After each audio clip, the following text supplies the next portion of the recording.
তারেককে বলতে চায় প্রধানমন্ত্রী, যে জুতা নিক্ষেপ করেছে তাকে এখনই ধরো, তাকে জেলখানায় নিক্ষেপ করো। এই চিত্র যদি খালেদা জিয়া দেখতেন তিনি কখনো সহ্য করতেন না। সারা জীবন তিনি আল্লামা সাইদি সাহেব, কামালউদ্দিন জাফরি হাফিজাহুল্লাহর পরামর্শক্রমেই তিনি নিজের জীবন চালনা করেছেন। আমরা আমাদের জায়গাতে কেন প্রোগ্রাম করতে পারলাম না? কোন মন্ত্রীর কাছে অনুমতি আনতে হবে সেই মন্ত্রীর নামটা আমরা জানতে চাই।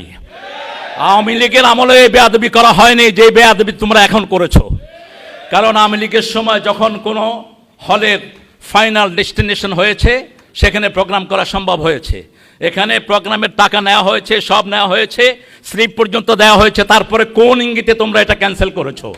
রাসূল সাল্লাল্লাহু আলাইহি ওয়াসাল্লামকে আল্লাহ রাব্বুল আলামিন বলছেন সেলমান কাতা কায়ফু আম্মান যালামা। কিন্তু কাদের জন্য? কাদের জন্য? যারা আমাদেরকে মারবে না, যারা আমাদের সাইদির গায়ে জুতা নিক্ষেপ করবে না। তারেককে বলতে চায় প্রধানমন্ত্রী, যে জুতা নিক্ষেপ করেছে তাকে এখনই ধরো, তাকে জেলখানায় নিক্ষেপ করো। এই চিত্র যদি খালেদা জিয়া দেখতেন তিনি কখনো সহ্য করতেন না।